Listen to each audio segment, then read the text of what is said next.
할렐루야. 우리 잘 계신 분들과 인사합니다. 사랑합니다. 축복합니다.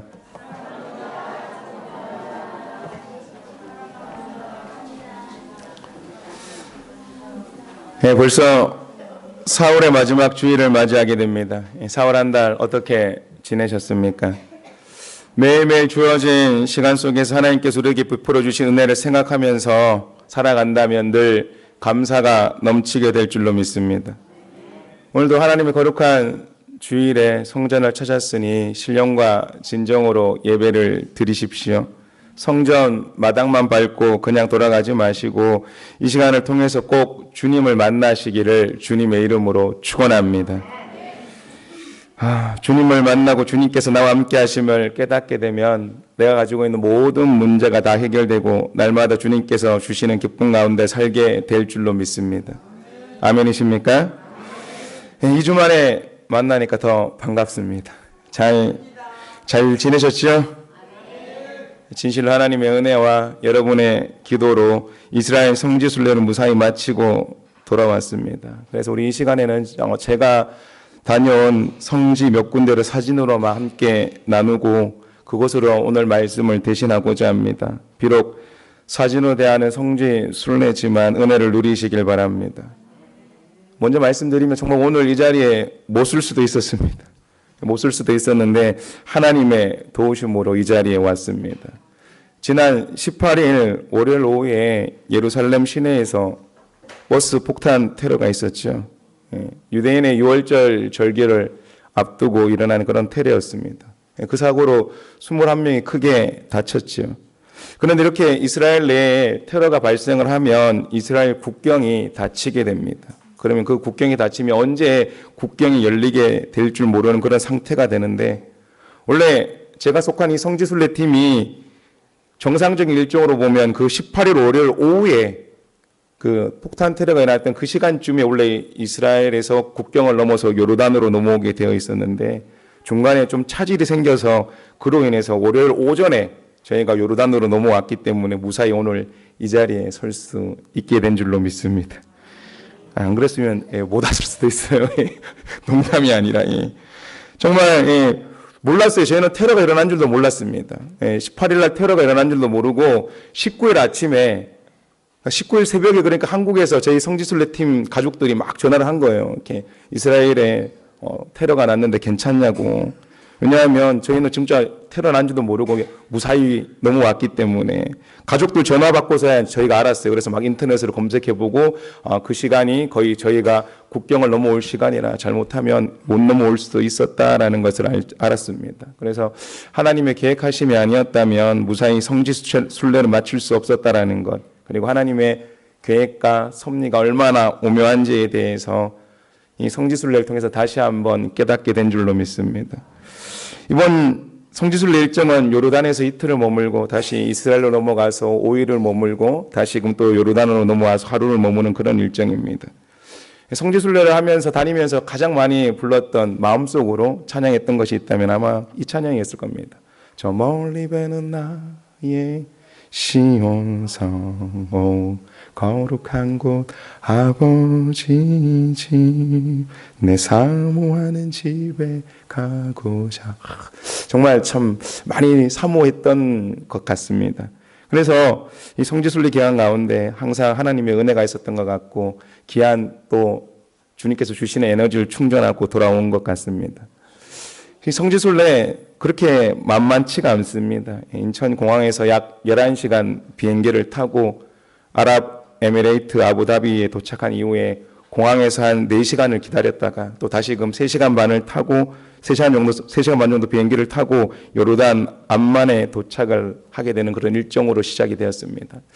제일 처음에 암만에 도착해서 본 곳이 라빠 암몬성이라는 곳입니다. 이 라빠 암몬성은 암몬의 수도이자 또 성경에 나오는 바사랑 옥의 철침상이 있는 그런 곳이었고 우리가 잘 알고 있듯이 다윗 왕의 부하였고 또 어떻습니까? 다윗 왕이 살면서 단 한 번 실수를 했죠.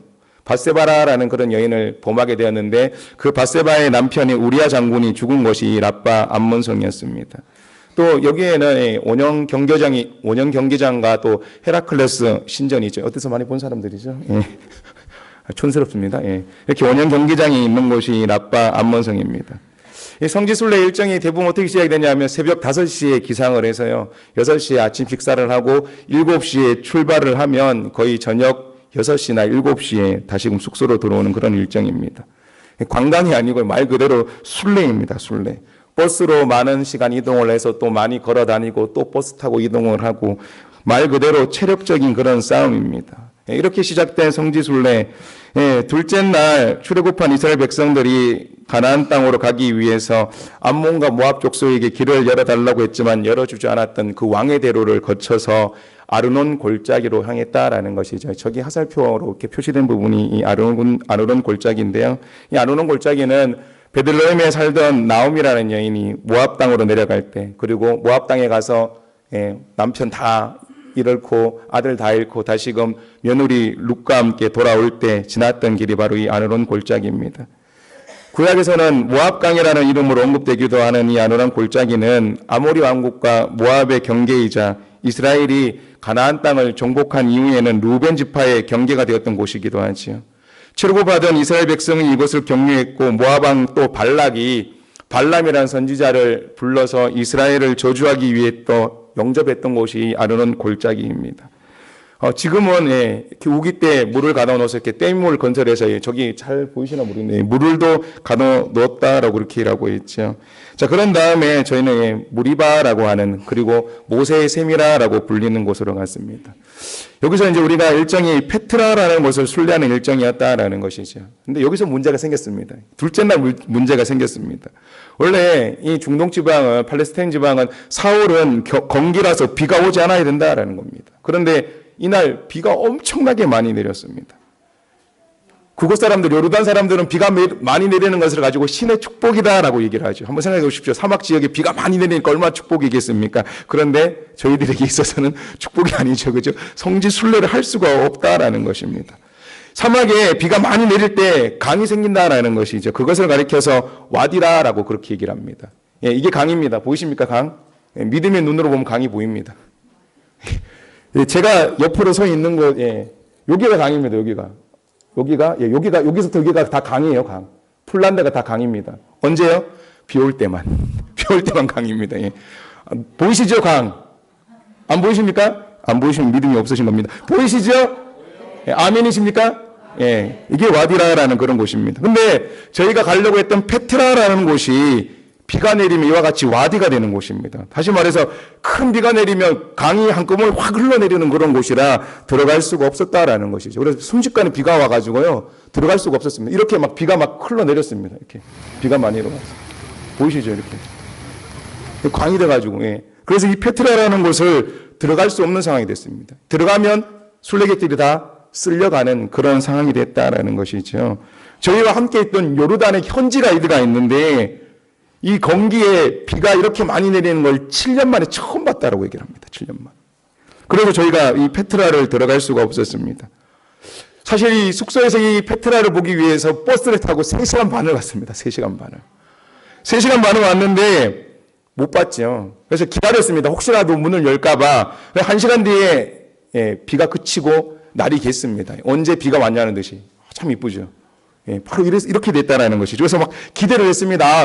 혹시라도 좀 볼 수 있지 않겠냐라고. 그런데 결국은 못 들어가고 다시금 3시간 반 버스 타고 숙소로 돌아왔다라는 것입니다. 그런데 이게 바로 하나님의 오묘한 계획이었으며 은혜인 줄 믿으시길 바랍니다.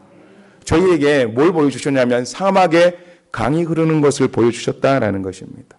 그리고 이것 때문에 저희의 일정이 조정됐다라는 것입니다. 사실 이날 이 페트라에 들어가지 못했기 때문에 우리 일행들이 많이 실망을 했습니다. 그러나 이것 때문에 오히려 저희가 이스라엘에서 빨리 넘어올 수 있게 되었고, 그래서 예루살렘 폭탄 테러로 인한 영향을 피할 수가 있었다라는 것입니다. 물론 다 이야기하자면 너무 기니까 간략하게 몇 가지만 나누려고 합니다. 우리 일행의 일정이 꼬이게 된 것도 하나님의 은혜인 줄 믿으시길 바랍니다.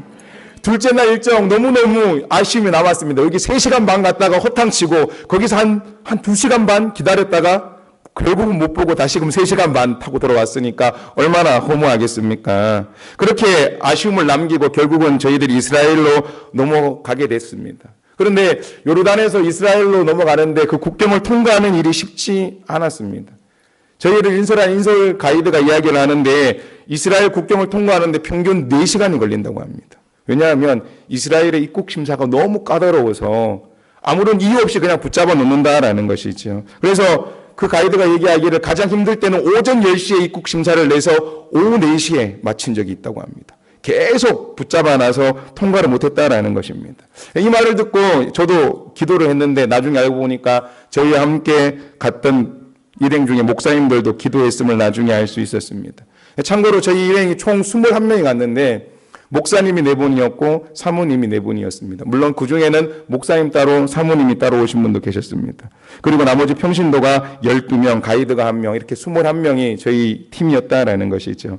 자, 그렇게 이스라엘 국경을 통과하는 시간이 시작이 되었다라는 것입니다. 그렇게 국경을 통과하는데 저희 일행 중에서도 6명이 붙잡혔습니다. 그중에 저와 함께 같은 집에 사는 여자도 붙잡혔습니다. 얼마나 걱정이 되는지요. 그러니까 이거 저희도 처음엔 이유를 몰랐습니다. 이렇게 딱 붙잡히면요, 씩! 그리고 막 이렇게 앉으라고 저희 가서 그러니까 막 뭐라고 합니다. 막 화내면서. 왜냐하면 저희가 못 알아들으니까.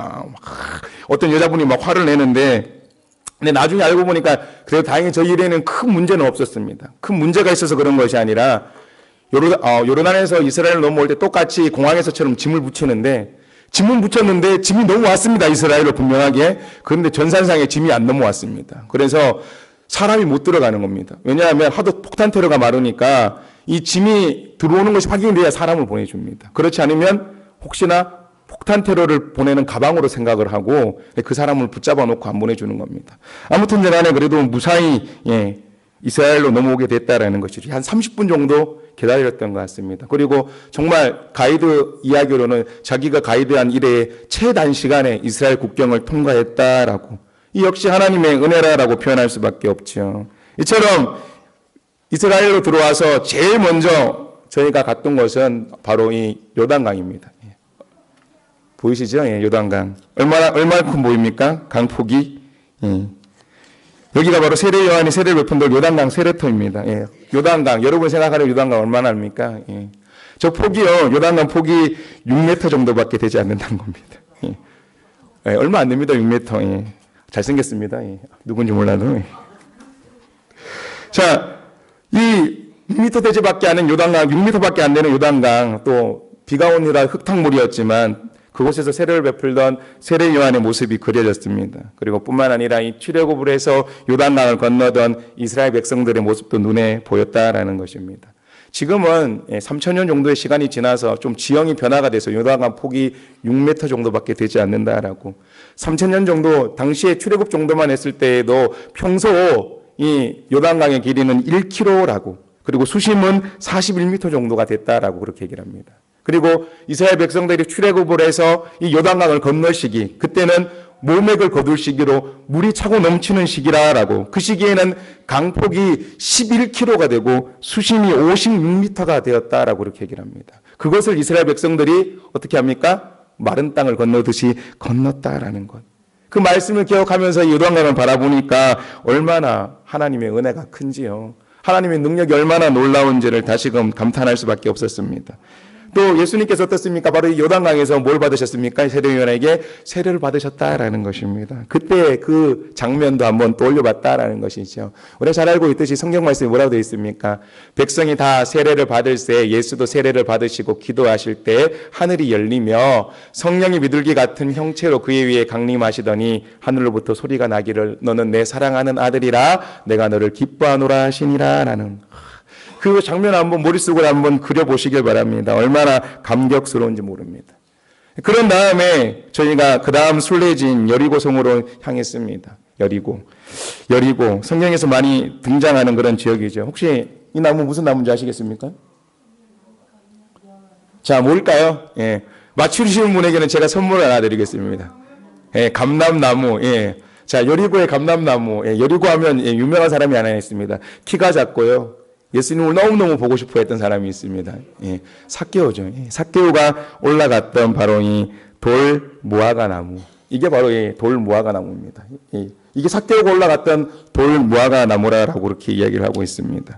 그리고 어떻습니까? 이 여리고에는 또 예수님께서 40일 동안 금식하신 이후에 시험을 받았던 시험산이 바로 이 여리고에 있었고요. 뿐만 아니라 또 엘리사가 좋지 않은 물을 소금으로 바꿨던 엘리사의 샘도 이 여리고에 있었습니다. 그리고 이스라엘 백성들이 요단강을 건넌 후에 처음 무너뜨렸던 오늘 주일학교 설교였습니다. 오늘 주일학교 설교에 나왔던 여리고 성벽의 흔적들이 이 여리고에 남아 있었다라는 것이죠. 이 여리고 성토도 다 돌아본 이후에 그런 다음에 저희가 사해로 이동을 하게 되죠. 이 사해는 성경의 사해사본이 발견된 곳이기도 하고요. 또 여기가 바로 또 쿰란이라는 곳이 있는 곳입니다. 이 사해바다 가니까 수영도 시켜주더라고요. 얼마나 좋은지요. 사해는요, 수영을 못하는 사람도 수영할 수 있습니다. 알아서 뜹니다. 알아서. 알아서 그냥 누우면 떠요. 대신 절대로 수영을 해서는 안 됩니다. 배영하셔야 됩니다. 왜 그러냐면요. 저 소금 염도가 너무 세가지고 눈에 조금만 내려오면 눈을 못 뜹니다. 눈 다칩니다. 진짜로. 그래서 그냥 누우면, 보시죠. 두 손 두 발 다 들고 있어도, 누군지 몰라서 참 수영 선수 같습니다. 너무 수영을 잘하죠. 그냥 가서 눕기만 하면 됩니다.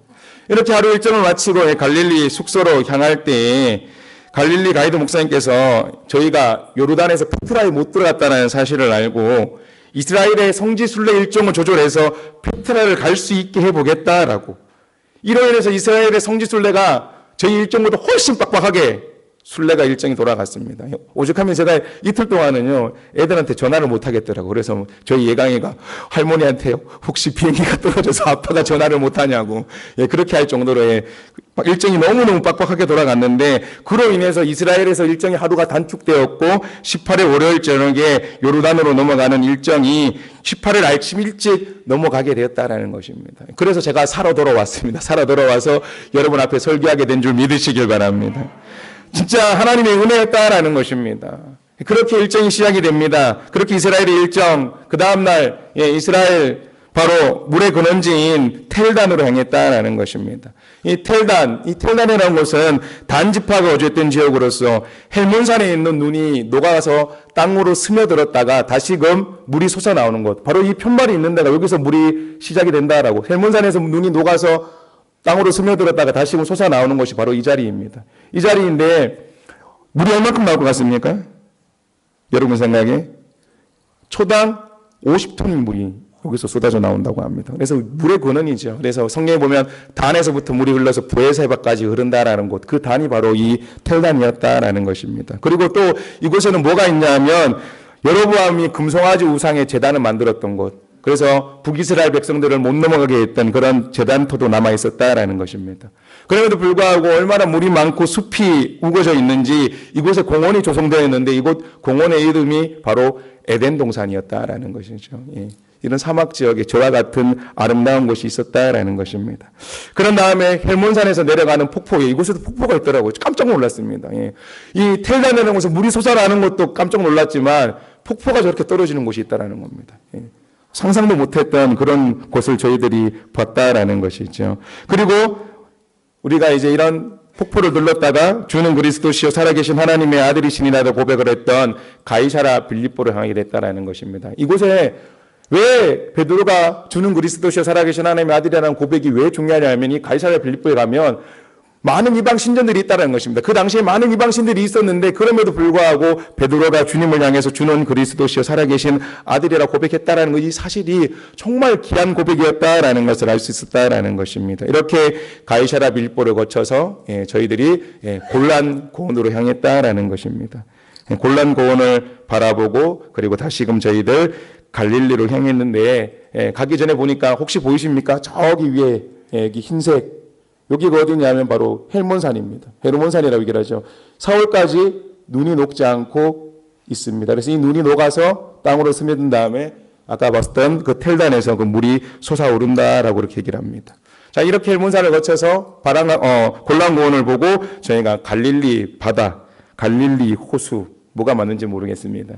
바다라고 하기에는 작고 호수라고 하기에는 좀 큰 갈릴리 바다로 갔다라는 것입니다. 그런데 이렇게 유대인들은 큰 것을 가지고 바다라고 그렇게 불렀다라고 합니다. 갈릴리. 이 갈릴리는 예수님께서 공생기간 동안 가장 많이 활동하셨던 장소이고 부활하셔서 처음으로 찾아간 곳도 이 갈릴리였다라는 것입니다. 또 베드로가 어떻습니까? 밤새 물고기를 잡았지만 한 마리도 잡지 못하다가 주님께서 깊은 곳에 그물을 던져라고 했을 때 많은 물고기 몇 마리가 됩니까? 153마리나 잡았던 그곳이 바로 이 갈릴리라라는 것이죠. 이렇게 갈릴리로 향해서 또 우리가 이 갈릴리 배 위에서 또 주님께서 타셨던 그 배를 타고 그 배 위에서 선상 예배를 드렸습니다. 함께 우리 팀들이 함께 선상 예배를 드렸는데 너무너무 은혜스러웠다라는 것입니다. 2000여 년 전 예수님께서 제자들과 함께 배를 타셨던 그 배에서 제가 함께 예수님과 함께 있음을 느낄 수가 있었다라는 것입니다. 이렇게 갈릴리 바다를 거쳐서 다음으로 오병이의 교회를 향했습니다. 이 오병이의 교회에 그리고 그 다음에 베드로 수위권 교회를 갔는데 이 오병이의 교회에는 교회 바닥에 오병이의 모자이크가 새겨져 있습니다. 그런데 가서 자세히 살펴보면 물고기는 2마리인데 떡은 몇 개일까요? 누가 아무 생각 없이 5개라 그랬는데 5개가 아니라 보리떡이 4개밖에 없습니다. 그래서 누가 이야기하기는 하나는 하나님께서 들고 축사를 하셨기 때문에 4개밖에 없다라고 그렇게 이야기를 합니다. 그리고 이 오병이의 교회를 거쳐서 그 다음으로 베드로 수위권 교회를 향하게 됐습니다. 이 베드로 수위권 교회 안에는 멘사 크리스타라는 것이 있습니다. 뭐냐면 주님의 식탁이라는 것. 바로 여기가 주님께서 제자들을 위해서 밥을 차려주셨던 곳. 저도 밥을 먹으려고 손을 대고 있습니다. 이렇게 멘사 크리스티라는 친히 제자들에게 생선을 구워주셨던 자리가 이 베드로 수위권 교회 아래에 있습니다. 그리고 그 다음으로 가버나움으로 향하게 되죠. 가버나움이라고 더 타운 오브 지저스라고 되어 있습니다. 예수님의 동네라라고. 이 가버나움, 고라신, 벳세다와 함께 예수님께 저주받은 곳 중에 하나이죠. 그래서인지 몰라도 지금은 황폐한 곳이 되었다라고 그렇게 얘기를 합니다. 이곳이 가버나움입니다. 그래도 이곳은 예수님께서 가장 많이 머물렀던 곳이기도 하고 또 예수님의 제자들 중에서 베드로, 안드레, 레위의 고향이기도 합니다. 그래서 이곳에 보면 베드로의 집초도 있다라는 것이죠. 그리고 예수님께서 많은 기적을 행하셨던 곳이 또 이 가버나움이기도 합니다. 그런 다음에 마지막으로 이날 일정이 팔복산에 있는 팔복교회였습니다. 이 팔복교회는 저희가 오후 예배 시간에 팔복에 대해서 이야기를 하고 있으니까 제가 오후 예배 시간 때 다시금 이 팔복교회에 대해서 이야기를 드리겠습니다. 자, 그리고 나서 갈릴리에서 하룻밤 더 묵었는데 그날 아침에 참 너무나 아름다운 광경이 있더라고요. 이렇게 식사를 하면서 갈릴리에서 해가 떠오르는 것을 보면서 얼마나 하나님을 또 찬양하게 된지 모릅니다. 얼마나 멋있게 해가 떠오르든지 이렇게 은혜 가운데 하루를 시작해서 이날도 바쁘게 돌아다닙니다. 가나 혼인잔치 교회를 가서요. 가나 혼인잔치 교회가 어딘지 알죠? 주님께서 물을 포도주로 변화시킨 그 사건이 있는 곳이 이 가나 혼인잔치 교회였고요. 그리고 그 다음으로 마리아의 나사렛 수태고지 교회가 있습니다. 내가 예수를 낳을 것이다 라고. 이 수태고지 교회 옆에 성요셉 교회가 있고요. 그리고 이 성요셉 교회를 거쳐서 무기또를 순행하게 됐습니다. 이 무기또는 아마게돈이다라고 그렇게 이야기를 하고 있죠. 솔로몬의 병거성이기도 하고 최후의 전쟁터가 바로 이 무기또가 될 것이다라고 그렇게 이야기도 합니다. 이 무기또를 거쳐갔다라는 것이죠. 그리고 그 다음으로 간 곳이 바로 갈멜산 엘리야 기념교회였습니다. 이게 갈멜산 엘리야 기념교회인데요. 이게 엘리야입니다. 이 나무는요, 무슨 나무 같습니까? 로뎀나무가 있어야 되는데요. 종려나무가 있습니다. 어떤 문헌에 보면, 어떤 전생에 보면, 이 엘리야가 쉬었던 곳이, 종려나무라고 그렇게 돼서 이 종려나무 형상으로 해놨다라고 가서 종려나무도 보고 로뎀나무도 보고 왔는데 아무튼 이 엘리야 기념교회입니다. 이 엘리야 기념교회를 거쳤죠. 이 장면은 엘리야가 바알과 아세라에 숨기는 제사장들을 쳐서 죽이라라는 그 장면을 형상으로 만들어 놓은 것입니다. 이 엘리야 기념교회를 거쳐서 사도 바울의 여행의 출발지인 가이사랴 항구로 갔다라는 겁니다. 가이사랴. 여기가 가이사랴고요. 저기 보이는 것이 지중해입니다. 여기가 사도 바울이 잠시 갇혀있던 곳입니다. 로마로 가기 전에 갇혀있던 곳이 바로 이 장소라고 그렇게 이야기를 합니다. 이렇게 가이사랴 항구를 순례를 했다라는 것입니다. 그리고 나서 향한 곳이 바로 감람산입니다. 우리가 알고 있는 겟세마네이죠. 겟세마네. 감람산 겟세마네 동산입니다. 여기 있는 것이 바로 무슨 나무냐면 이게 바로 감람나무입니다. 옆에 있는 건 뭘까요? 이건 올리브 나무입니다. 올리브가 감람나무입니다. 예. 그렇게 하시면 됩니다. 예. 속으셨죠? 예. 올리브나무가 감람나무입니다. 예. 감람나무, 올리브나무 똑같은 말이다라는 것이죠. 예. 여기가 바로 예수님께서 그렇게 기도하셨던 겟세마네 동산이기도 합니다. 이 겟세마네 동산이 감람산에 있는 만국교회를 또 순례를 하게 됐다라는 것이죠. 이 만국교회를 거쳐서 이날 마지막 코스로인 바로 예루살렘에 있는 통곡의 벽으로 향했습니다. 참으로 아쉬운 건요, 이 통곡의 벽을 갔는데 이날이 마침 이렇게 안식일이죠. 안식일이라서 사진 촬영을 못하게 됐습니다. 가까이에서.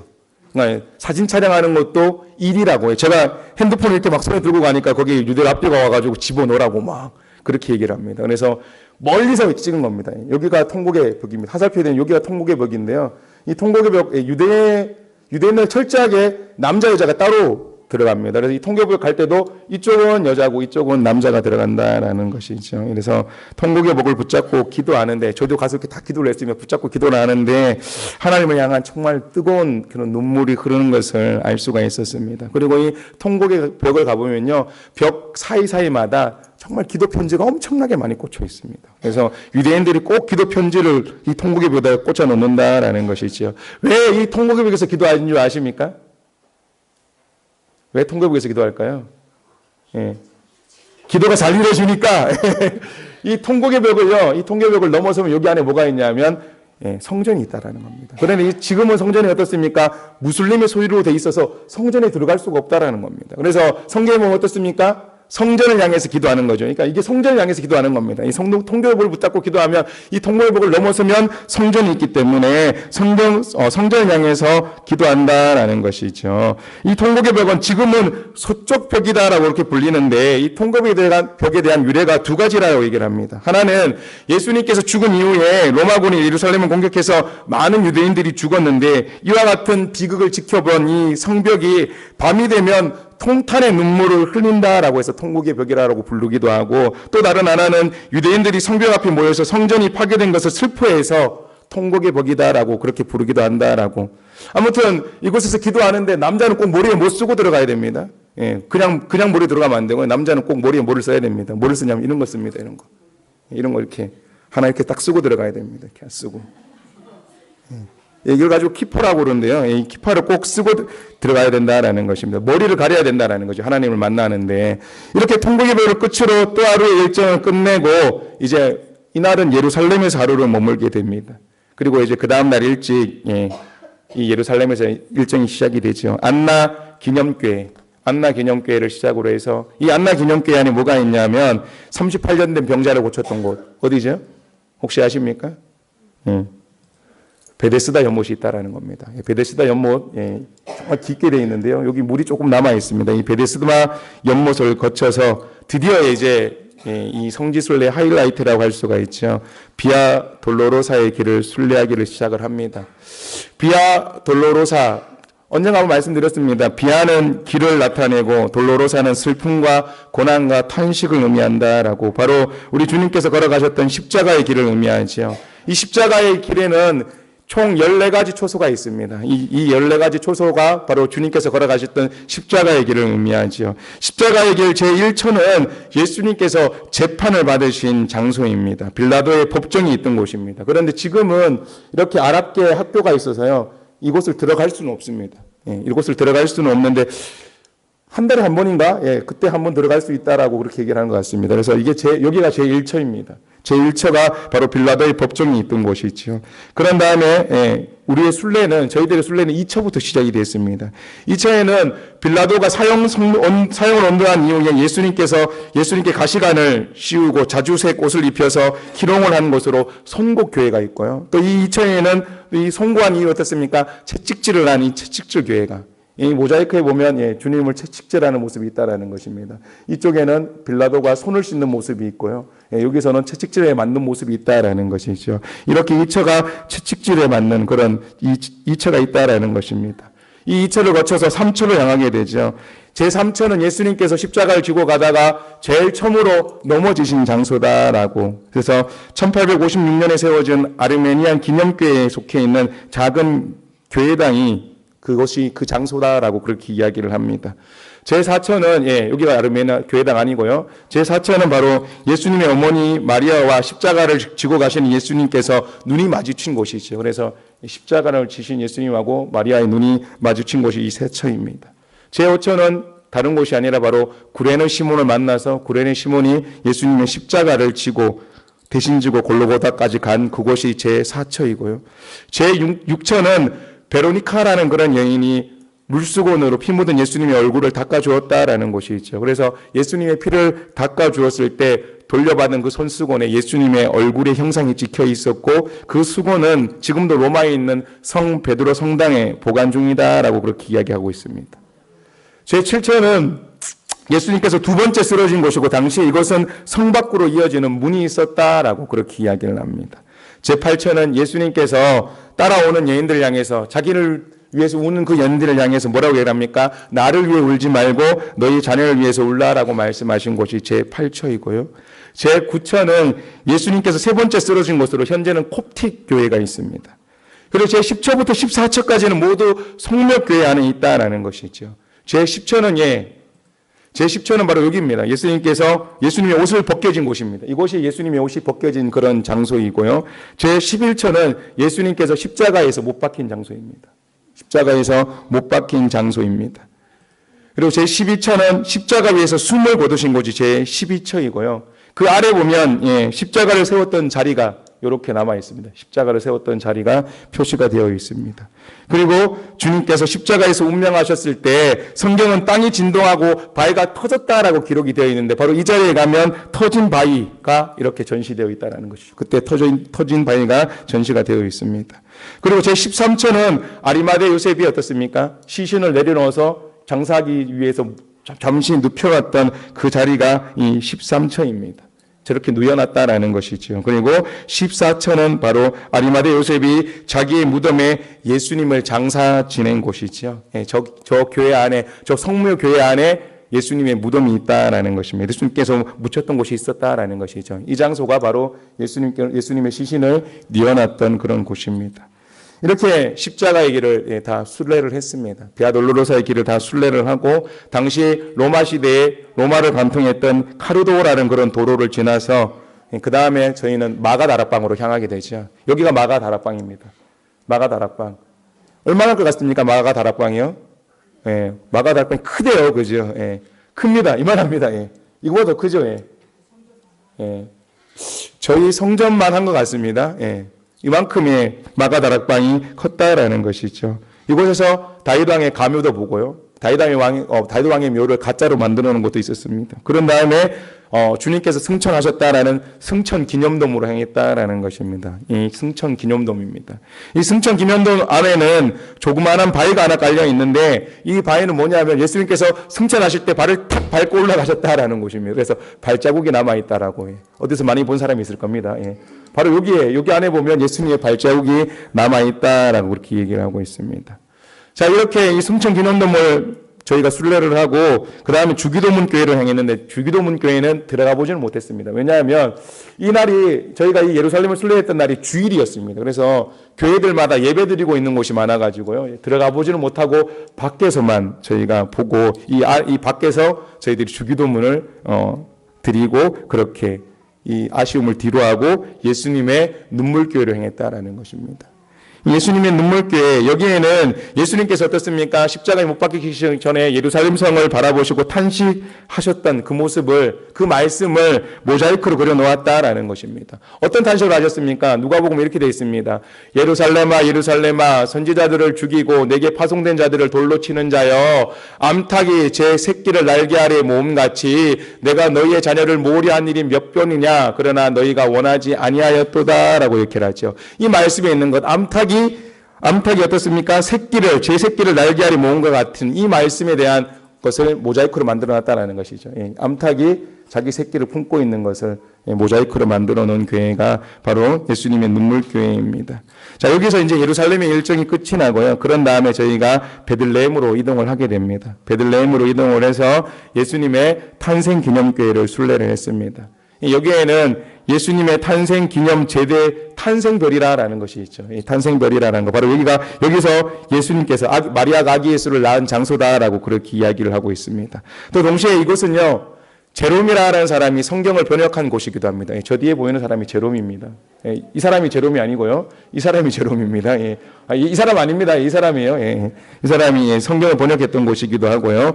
또 동시에 이곳은요, 헤롯이 어떻습니까? 예수님께서 탄생한 이유가 어떻습니까? 동방박사들에게 속은 것을 알고 어떻게 합니까? 2살 이하의 아기들을 죽였던 곳이 바로 이 장소입니다. 그래서 이곳에 보면 이렇게 무덤이 있죠.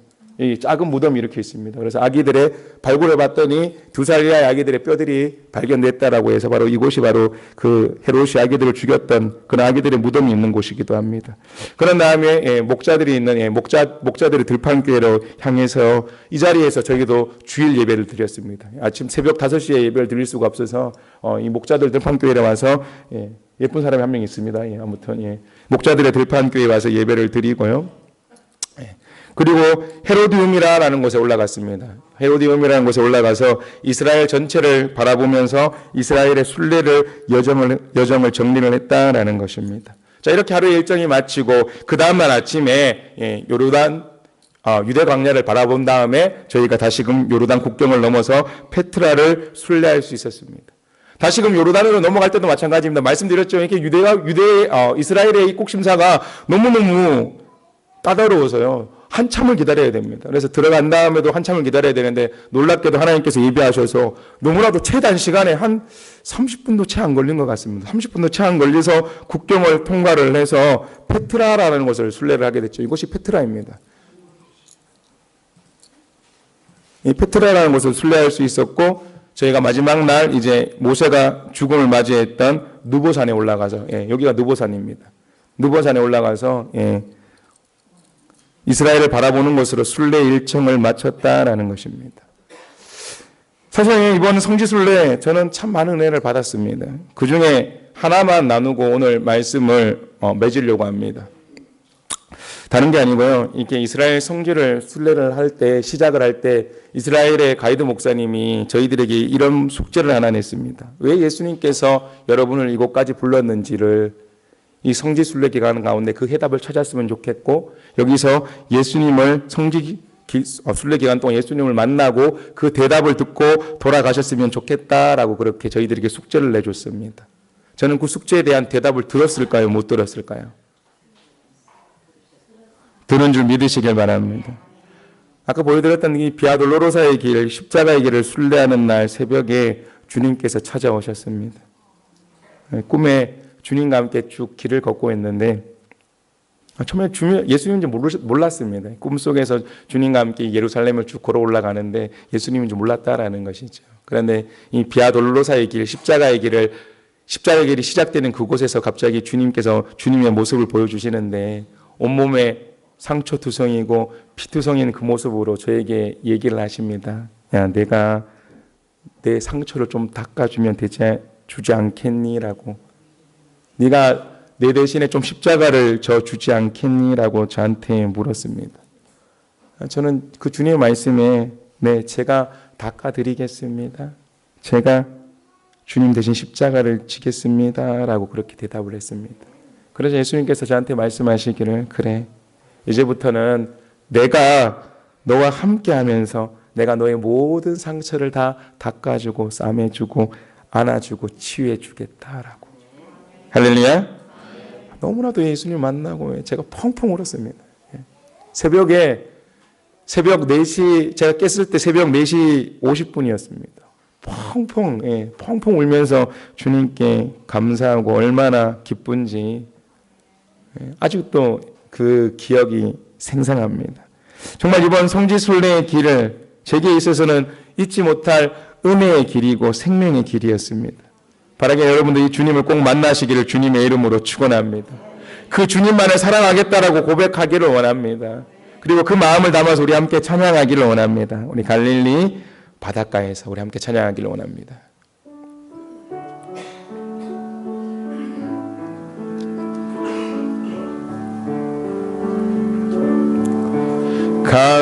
갈릴리 바닷가에서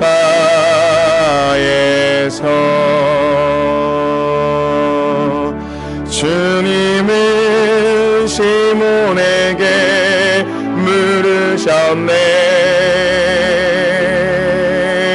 사랑하는 시몬아, 넌 날 사랑하느냐? 오 주님, 당신만이 아십니다. 우리 한 번 더 불러볼 텐데요, 저 시몬이라는 자리에 자기 이름을 놓고 불러보기를 원합니다. 무슨 얘기인지 아시겠죠? 갈릴리 바닷가에서 주님은 자기 이름을 넣는 겁니다. 아시겠죠? 또 제 이름 부르지 마시고요, 자기 이름 넣는 겁니다. 우리 다시 한번 찬양하기를 원합니다.